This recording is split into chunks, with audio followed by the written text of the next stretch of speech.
चलिए आइए आज का क्लास हम लोग स्टार्ट करते हैं कि आज हम लोग क्या पढ़ने वाले हैं। तो हम लोग आज पढ़ने वाले हैं बायोलॉजी में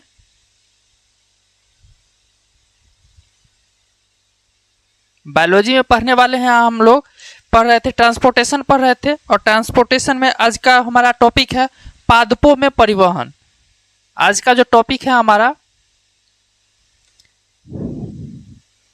पादपों में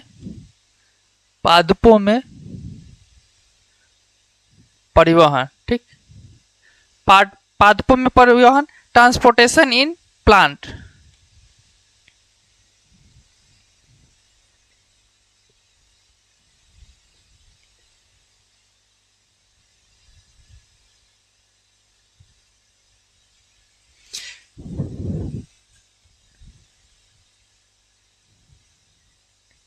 ट्रांसपोर्टेशन इन प्लांट।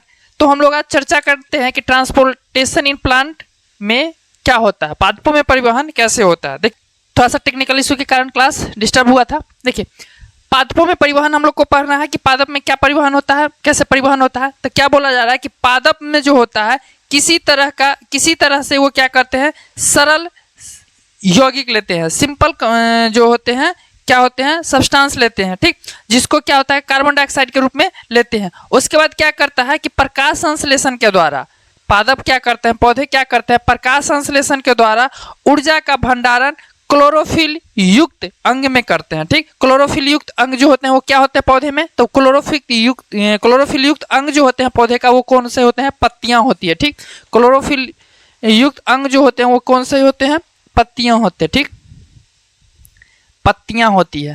ठीक, तो पत्तियां में क्या करता है, ऊर्जा का ये भंडारण करते हैं। ठीक, उसके बाद पादप शरीर के निर्माण के लिए आवश्यक कच्ची सामग्री जो होती है वो अलग से प्राप्त की जाती है। और पादप से क्या बोला जाता है कि पादप शरीर का जो निर्माण होता है, पौधे के शरीर का जो निर्माण होता है उसके लिए आवश्यक कच्ची सामग्री जो होती है वो कहाँ से लिया जाता है, अन्य जगह से लिया जाता है या अन्य स्रोतों से लिया जाता है। ठीक, अन्य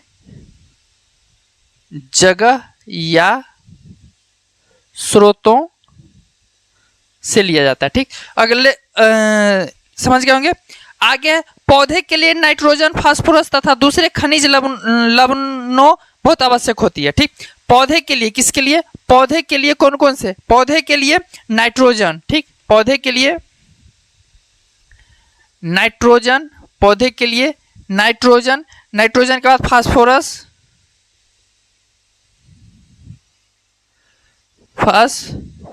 नाइट्रोजन के बाद फास्फोरस तथा दूसरे खनिज लवण तथा दूसरे जो खनिज लवण होते हैं, खनिज लवण जो होते हैं पौधे के लिए नाइट्रोजन, फास्फोरस तथा दूसरे जो खनिज लवण होते हैं वो क्या होते हैं, बहुत ही ज्यादा आवश्यक होती है। ठीक, और कहा जा रहा है कि इन पदार्थों का अवशोषण जड़ों द्वारा होता है।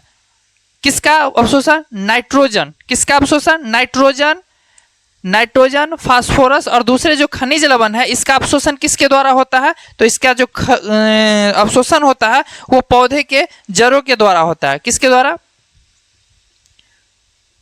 पौधों के जड़ों के द्वारा। ठीक, पौधों के जड़ों के द्वारा क्या होता है, इसका अवशोषण होता है। किसका अवशोषण होता है, ये जो होते हैं नाइट्रोजन, फास्फोरस और अन्य पदार्थ होता है इसका अवशोषण जो होता है वो किसके द्वारा होता है,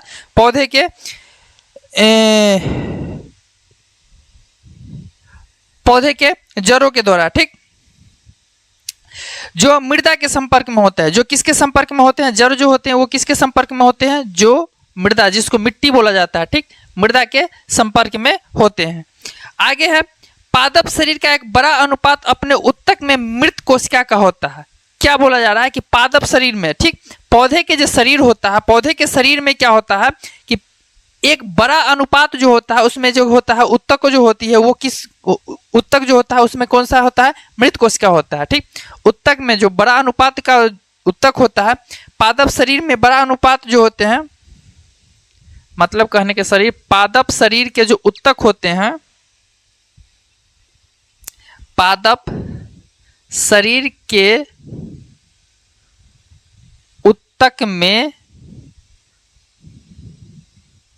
कुछ मृत कोशिकाएं होती है, ठीक, कुछ मृत कोशिकाएं होती है,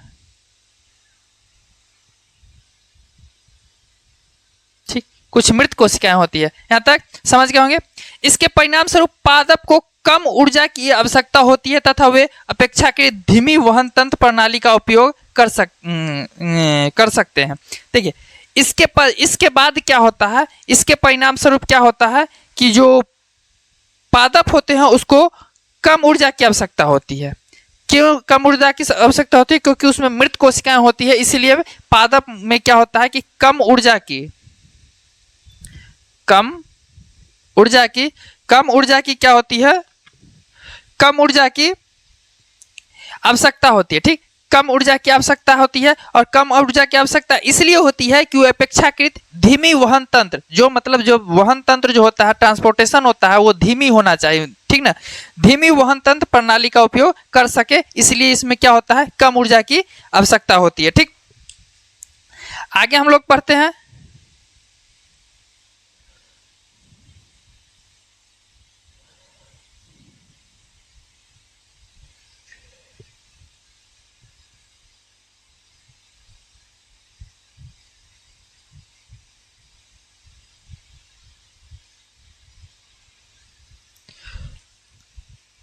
आगे पादप वहन तंत्र पत्तियों से भंडारण ऊर्जा युक्त पदार्थ तथा जड़ों से कच्ची सामग्री का वहन करता है, ठीक। क्या करता है, पादप वहन तंत्र जो होती है वो क्या करती है, पादप वहन तंत्र, ठीक, पादप वहन तंत्र जो होती है वो क्या करती है, पत्तियों में जो भंडारित ऊर्जा होती है उसका क्या करती है, और भंडारित ऊर्जा जो होती है उसका क्या करती है, कच्ची सामग्री के साथ क्या करता है, वहन करता है।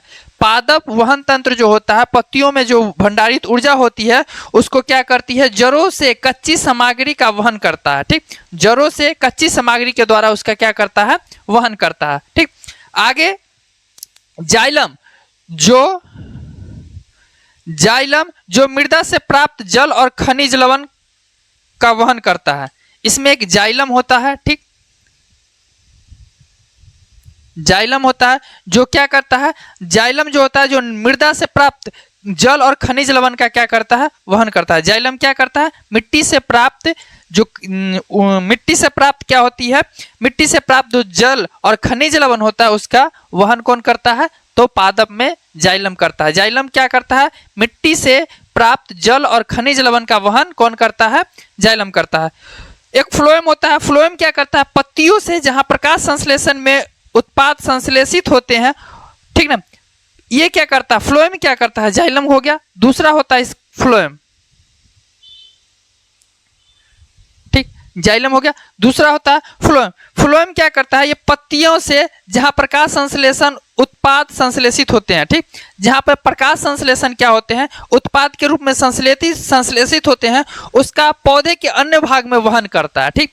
फ्लोएम क्या करता है, फ्लोएम पत्ती से क्या करता है, पत्तियों में जहां प्रकाश संश्लेषण किसके रूप में, उत्पाद के रूप में संश्लेषित होते हैं, उसका ये क्या करते हैं, पौधे के अन्य भागों तक वहन करते हैं। मतलब सीधा सा कहने का मतलब, जो प्रकाश संश्लेषण के द्वारा पौधा भोजन बनाता है और भोजन का भंडारण कहाँ करता है, पत्तियों में करता है, तो फ्लोएम क्या करता है, उस पत्तियों से उस भोजन का जो भोजन से प्राप्त ऊर्जा होता है, मान के चलिए कह सकते हैं उसको, उस ऊर्जा को क्या करता है, वो पौधे के अन्य भागों तक वहन करता है, पहुंचाने का काम करता है, ठीक, ये समझ गए होंगे। अगला हमारा टॉपिक है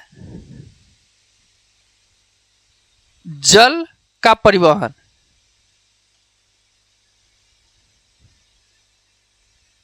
ठीक, जल का परिवहन, transportation of water in plant, ठीक, या ठीक, जल का परिवहन पौधे में क्या होता है कि जल का परिवहन कैसे होता है उसको हम लोग थोड़ा देखते हैं। जाइलम में जो होता है,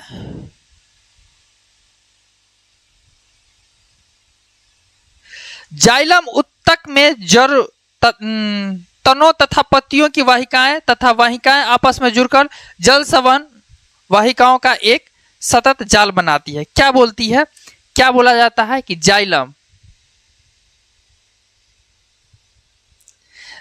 क्या करती है, जाइलम उत्तक में, जाइलम क्या करती है? जाइलम उत्तक में क्या होती है? जाइलम उत्तक में जड़ों तथा तनों, जड़ों तनों तथा पत्तियों, ठीक। जाइलम उत्तक में कौन कौन से? जड़ जो बोला जाता है, जाइलम उत्तक में जड़ जिसको बोला जा रहा है, जड़, तना और पत्तियों, ठीक, और पत्ती, ठीक। क्या बोला जाता है? जाइलम उत्तक में जड़, तना और पत्ती, जड़ों, तनों और पत्तियों की वाहिनिकाएं, इस तीनों की जो वाहिनिकाएं होती है, वाहिनिकाएं क्या करती है? वाहिनिकाएं तथा वाहिकाएं, इसकी जो वाहिनिकाएं होगी या वाहिकाएं जो जिसको बोला जाता है वाहिकाएं, ठीक। वाहिनिकाएं या वाहिकाएं जो होती है वो क्या करती है? आपस में जुड़कर जल संवहन वाहिका बनाती है, ठीक। जाइलम उत्तक में जल, तना और पत्ती की जो वाहिनिकाएं या वाहिकाएं होती हैं वो आपस में जुड़कर क्या करती है? जल संवहन वाहिकाएं का निर्माण करती है, ठीक, जिसका पादप के सभी भागों में संबंध होता है। जिससे क्या? जिसका इस जो जल संवहन वाहिकाएं बनाती है, ठीक, जल संवहन वाहिकाएं बनाती है। और ये जल संवहन वाहिकाएं का जो होता है संबंध क्या होता है कि पादप के सभी भागों से होता है, ठीक। और ये पौधे के सभी भागों से इनका जो संबंध होता है वो होता है, ठीक। आगे बोला जा रहा है कि जड़ों की कोशिकाएं मृदा के संपर्क में है तथा वे सक्रिय रूप से आयन प्राप्त करती है, ठीक। उसके बाद क्या बोला जा रहा है कि जड़ों की जो कोशिकाएं होती है, जड़ का जो कोशिकाएं होती है, जड़ों की जो कोशिकाएं होती है, रूट का जो कोशिकाएं होती है वो क्या होती है? रूट का जो जड़ों की जो कोशिकाएं होती है, जड़ों की कोशिकाएं होती है, ये किसके संपर्क में होती है? तो ये मृदा के संपर्क में होती है, मिट्टी के संपर्क में होती है, ठीक। जो सक्रिय रूप से क्या करती है? आयन प्राप्त करती है। जो सक्रिय रूप से क्या प्राप्त करती है? आयन प्राप्त करती है, ठीक।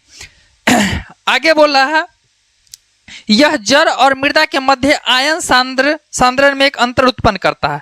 और ये क्या करता है? जल संवहन जो वाहिकाएं होती है वो क्या करता है? जल संवहन वाहिकाएं जो होती हैं वो क्या करती है? जड़ और मृदा के मध्य आयन सांद्रण में क्या करता है? अंतर उत्पन्न करता है। किसके? जल संवहन वाहिकाएं जो होती है वो क्या करती है? मृदा, जड़ और मृदा, जड़, रूट और सॉइल जिसको बोला जाता है, और मृदा, जल और मृदा के मध्य आयन मध्य क्या करती है? आयन सांद्रण में एक अंतर पैदा करती है। आयन सांद्रण में क्या करती है? एक अंतर पैदा करती है। समझ गए यहां तक? इस अंतर को समाप्त करने के लिए मृदा से जल में प्रवेश कर जाता है। इस अंतर को समाप्त करने के लिए क्या होता है? मृदा से जल किस में प्रवेश कर जाता है? जड़ में प्रवेश कर जाता है। मतलब जड़ और मृदा में के बीच में क्या होता है? आयन सांद्रण में एक अंतर उत्पन्न होता है, और इसी अंतर को खत्म करने के लिए क्या करता है? जल जो होता है वो मृदा से किस में प्रवेश कर सकता है? जड़ में। मतलब जल होगा ये क्या करेगा? ये मृदा से कहां प्रवेश कर जाएगा? जड़ में प्रवेश कर जाएगा, ठीक। इसका अर्थ है कि जल अनवरत गति से जड़ के जाइलम में जाता है। इसका मतलब है कि जल जो होता है वो क्या करता है? अनवरत गति से, ठीक ना। अनवरत गति से क्या होता है कि वो किस में जाते रहता है? जाइलम में जाते रहता है। इसका अर्थ यह है कि जल जो होता है अनवरत गति से, ठीक, अनवरत गति से वो क्या होते हैं कि जड़ में जाते रहता है और जल के स्तंभ का निर्माण करता है, ठीक। ये जल जो होता है अनवरत किस में जाते रहता है? जल जो होता है अनवरत गति से ये किस में जाते रहता है? जाइलम में जाता रहता है। और वहां पे क्या होता है? जाइलम में जाते रहता है, और वहां में जाने के बाद क्या होता है? जल स्तंभ का निर्माण होता है, ठीक। जल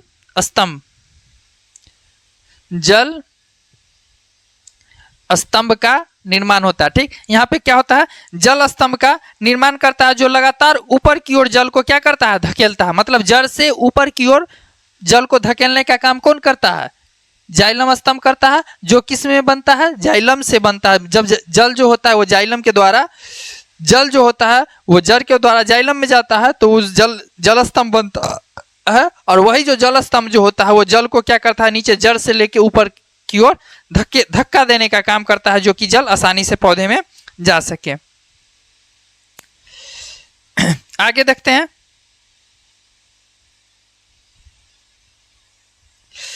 जिस जल की रंध्र के द्वारा हानि हुई है उसकी प्रतिस्थापन पत्तियों के जाइलम वाहिकाओं द्वारा होता है। मतलब बोला जाता है कि जिस जल की रंध्र के द्वारा हानि हुई है, मतलब पत्तियां में जो रंध्र होती है, छोटी छोटी छिद्र होती है, जिसको बोला जाता है, उसकी हानि किसके द्वारा होती है? अगर वो उसका कोई डैमेज होता है, वो जल के द्वारा होता है, तो उसका प्रतिस्थापन जो होता है पत्तियों में जाइलम वाहिकाओं के द्वारा होता है। तो उसका जो प्रतिस्थापन जिसको बोला जाता है, रिप्लेसमेंट जिसको बोला जाता है, वो किसके द्वारा होता है? तो उसका जो रिप्लेसमेंट होता है वो किसको? जाइलम वाहिकाओं के द्वारा होता है। ठीक, किसके द्वारा? जाइलम वाहिकाओं के द्वारा उसका प्रतिस्थापन होता है। ठीक, आगे देखते हैं हम लोग।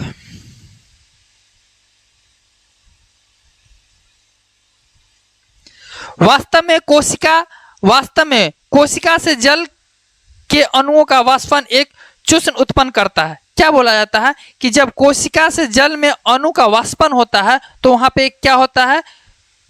वहां पे एक चूर्ण उत्पन्न होता है। ठीक, चूर्ण उत्पन्न होता है जिसको क्या बोला जा रहा है? Cell creation section. ठीक ना, सेल क्रिएशन सेक्शन मतलब चूर्ण उत्पन्न होता है। वास्तव में क्या होता है कि जब जल के अणु का वाष्पन होता है, क्या होता है? जल के अणु का वाष्पन होता है। जल के अणु का क्या होता है? वाष्पन होता है।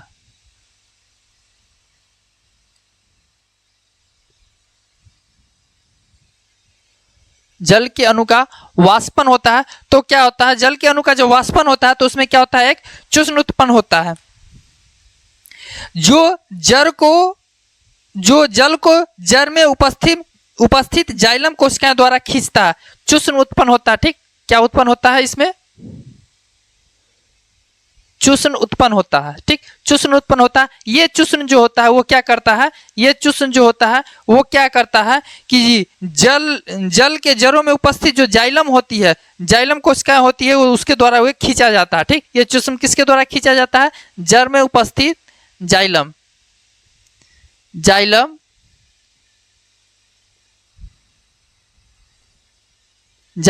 कोशिकाएं के द्वारा क्या होती है?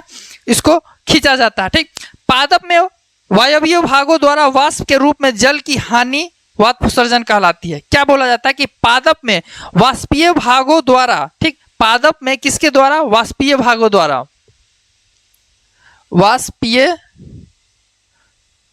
पादप में वायवीय भागों द्वारा,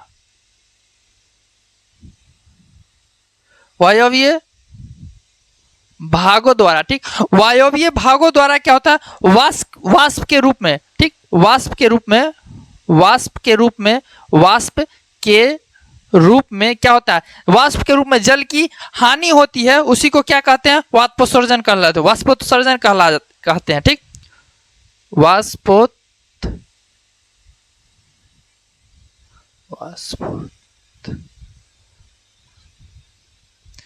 इसी को क्या बोला जाता है? वाष्पोत्सर्जन बोला जाता है। ठीक, जब वायवीय भागों में, ठीक, वायवीय भागों में वाष्प के द्वारा जल की हानि होती है, उसी को क्या बोला जाता है? वाष्पोत्सर्जन कहलाते हैं। ठीक, वाष्पोत्सर्जन जल के अवशोषण एवं जड़ की पत्तियों तक जल तथा उसमें विलय खनिज लवण के ऊपरमुखी गति सहायक होता है। ठीक, वाष्पोत्सर्जन क्या कहलाता है? ये जो वाष्पोत्सर्जन जो होता है वो क्या करता है? जल के अवशोषण द्वारा, जब वो जल का अवशोषण करते हैं एवं जड़ की पत्तियों तक जल होता है। ठीक, जब वो जल का क्या करते हैं? अवशोषण करते हैं और जड़ के पत्तियों तक जल तथा उसमें विलीन खनिज लवण को जब ये अवशोषण कर लेते हैं तो क्या होते हैं कि जड़ के पत्तियों तक, जड़ से पत्तियों तक जो क्या होते हैं, उसमें विलीन जो उसमें मिले हुए खनिज लवण होते हैं, उसको क्या करते हैं?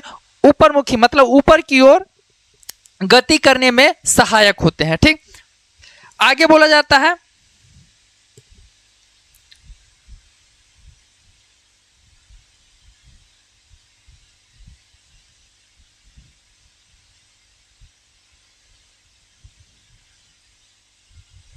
जल के वहन में मूल दाब रात्रि के समय विशेष रूप से प्रभावी होता है। ठीक, इसमें क्या बोल रहा है कि जल में वहन के मूल दाब जो होते हैं रात्रि के समय विशेष रूप से प्रभावित होते हैं। इसमें जो होता है कि जल में जो वहन होते हैं, जल में वहन के जो मूल दाब होते हैं वो किस समय पर अधिक सक्रिय होते हैं, तो वो रात्रि के समय, रात के समय ज्यादा प्रभावी होते हैं। ठीक, दिन में जब रंध्र खुलते हैं तो वाष्पोत्सर्जन कर्षण जाइलम से जल की गति के लिए मुख्य प्रेरक बल होता है। क्या कहता है कि जब दिन में क्या होता है कि जब रंध्र खुलते हैं तो वाष्पोत्सर्जन के समय क्या होता है कि जाइलम में जो जल की गति होती है वो मुख्य उत्प्रेरक बल के रूप में प्रयोग होता है। ठीक, आगे है कि भोजन तथा दूसरे पदार्थों का स्थानांतरण।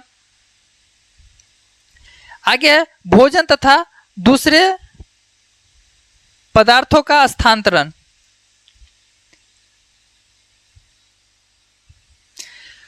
देखिए, transportation of food and other substance. ठीक, इसको हम लोग मिटाते हैं।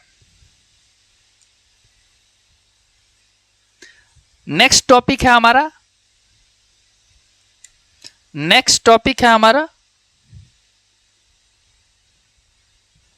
भोजन तथा दूसरे पदार्थों का स्थानांतरण।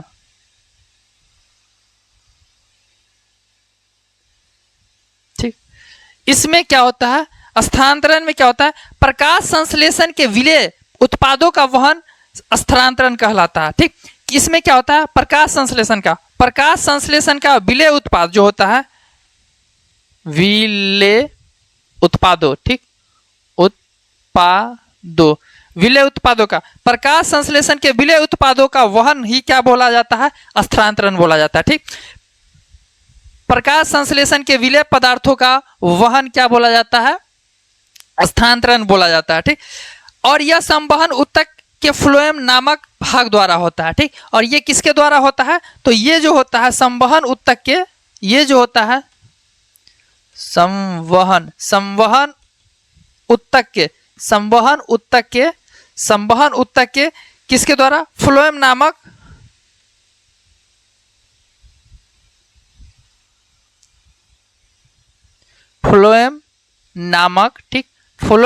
भागों के द्वारा होता है। ठीक, आगे बोला जा रहा है कि प्रकाश संश्लेषण के उत्पाद के अलावा फ्लोएम अमीनो अम्ल तथा अन्य पदार्थों का भी परिवहन करता है। प्रकाश संश्लेषण के उत्पाद के अलावा फ्लोएम जो होता है, प्रकाश संश्लेषण के क्या बोला जाता है कि प्रकाश संश्लेषण के उत्पाद के अलावा फ्लोएम जो होता है वो किसका, अमीनो अम्ल। ठीक, अमीनो अम्ल तथा अन्य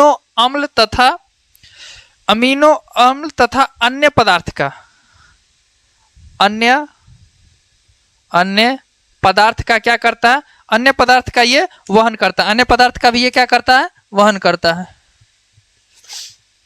ठीक, अन्य पदार्थ का ही ये वहन करता है। आगे है जाइलम द्वारा परिवहन जिसे सामान्य भौतिक बलों द्वारा किया जाता है, उसके विपरीत फ्लोएम द्वारा स्थानांतरण होता है जो ऊर्जा के उपयोग में पूरा होता है। क्या बोला जा रहा है कि जाइलम द्वारा परिवहन, ठीक, किसके द्वारा, जाइलम के द्वारा जो परिवहन होता है, जाइलम के द्वारा परिवहन। ठीक, जाइलम के द्वारा जो परिवहन होता है, जिसमें क्या होता है, सामान्य भौतिक बल द्वारा किया जाता है। इसका जाइलम में जो परिवहन होता है वो क्या करता है, सामान्य भौतिक बल के द्वारा किया जाता है। ठीक, जाइलम के द्वारा जो परिवहन होता है वो सामान्य भौतिक बल के द्वारा किया जाता है। किसके द्वारा किया जाता है, सामान्य भौतिक बल, सामान्य भौतिक बल। ठीक, सामान्य भौतिक बल के द्वारा किया जाता है। ठीक, जाइलम के द्वारा जो परिवहन होता है किसके द्वारा, सामान्य भौतिक बल के द्वारा किया जाता है। ठीक, उसके विपरीत फ्लोएम द्वारा स्थानांतरण होता है जो ऊर्जा के उपयोग में पूरा होता है। लेकिन इसके विपरीत क्या होता है, फ्लोएम द्वारा क्या होता है, स्थानांतरण होता है।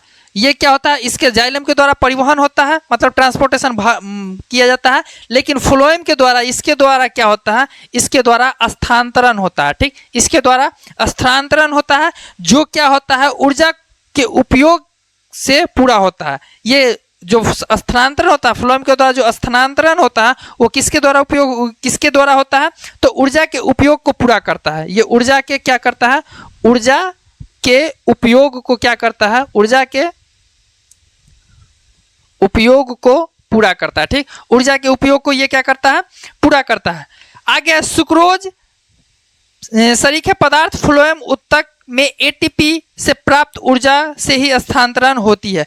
क्या बोला जा रहा है कि सुक्रोज जो होता है वो क्या होता है, सुक्रोज जो होता है पदार्थ, सरीखे पदार्थ जो होता है, सिंपल सब्सटेंस जिसको बोला जाता है, वो सुक्रोज जो होता है साधारण पदार्थ फ्लोएम उत्तक में। ठीक, सुक्रोज जो होता है वो क्या करता है, साधारण पदार्थ फ्लोएम उत्तक में एटीपी से प्राप्त जो ऊर्जा होता है उसी का क्या करता है, स्थानांतरित कर देता है, उसी को स्थानांतरित कर देता है। ठीक, सुक्रोज जो होता है वो क्या करता है, सरीखे पदार्थ फ्लोएम उत्तक में एटीपी से प्राप्त जो ऊर्जा होती है उसे ही क्या करते हैं, ये स्थानांतरित होते रहते हैं, उससे ही ये क्या होते हैं, स्थानांतरित होते रहते हैं। ठीक, आगे है, यह उत्तक का प्रासरण दाब बढ़ा देता है। ठीक, यह क्या करता है, उत्तक का प्रासरण दाब बढ़ा देता है। उत्तक का प्रासरण, उत्तक का प्रासरण दाब क्या करता है, ये बढ़ा देता है। ठीक, जिससे जल इसमें प्रवेश करता है। उत्तक का प्रासरण दाब बढ़ा देता है, जिससे क्या होता है कि इसमें जल प्रवेश करता है। ठीक, तो इसमें जल प्रवेश करता है। यह दाब पदार्थ को फ्लोएम से उत्तक तक ले जाता है, यहाँ दाब कम होता है। यह दाब जो होता है, कौन सा दाब, जो भौतिक बल दाब होता है वो क्या करता है कि फ्लोएम को उत्तक तक ले जाता है जहां पे दाब कम होता है। ठीक, यह फ्लोएम को पादप की आवश्यकता के अनुसार पदार्थों का स्थानांतरण करता है। फ्लोएम जो होता है, कौन सा, फ्लोएम जो होता है, फ्लोएम जो होता है वो क्या करता है, फ्लोएम जो होता है वो पादप की आवश्यकता के अनुसार, पादप की, फ्लोएम जो होता है पादप की आवश्यकता के अनुसार क्या करती है, आवश्यकता के अनुसार वो क्या करती है, आवश्यकता के अनुसार पदार्थों का स्थानांतरण करती है। ठीक, जितना आप आवश्यकता होगा, पौधा को जिस पदार्थ की जितनी आवश्यकता होती है उतना ही ये क्या करता है, उसका स्थानांतरण करता है। ठीक, उदाहरण के लिए देख लेते हैं इसमें, उदाहरण के लिए बसंत में जर, ठीक, बसंत में जर व तने उत्तकों में भंडारित शर्करा का स्थानांतरण कलिकाओं में होता है। ठीक, बसंत के समय क्या होता है कि जर व तने के उत्तक में जो भंडारित शर्करा होते हैं, किसके, जर और तने के। ठीक, जर और तने के उत्तक, जर और तने के उत्तक में भंडारित जो शर्करा होती है उसका स्थानांतरण कलिकाओं में, मतलब कलिकाओं में होता है। ठीक, जिससे वृद्धि के लिए ऊर्जा की आवश्यकता होती है। ठीक, जिससे कि वृद्धि के लिए किसकी आवश्यकता होती है, तो जिसकी वृद्धि के लिए ऊर्जा की आवश्यकता होती है। ठीक, ऊर्जा की आवश्यकता होती है। आगे है, समझ गए, यहीं पे हमारा ट्रांसपोर्टेशन चैप्टर यहीं पे खत्म होता है। आगे कल हम आपको उत्सर्जन टॉपिक पढ़ा के इस चैप्टर को हम खत्म कर दें। कल हम उत्सर्जन आपको खत्म कर देंगे। लंबा क्लास, जितना भी लंबा क्लास हो, लगभग 1 घंटा का क्लास होगा। उत्सर्जन को हम लोग कल खत्म करेंगे और इस चैप्टर को, लाइफ प्रोसेस को खत्म करेंगे। यहाँ तक आप लोग को समझने में कोई दिक्कत नहीं हुई होगी। चलिए ठीक है, चलिए फिर मिलते हैं अगले क्लास में। तब तक के लिए जय हिंद।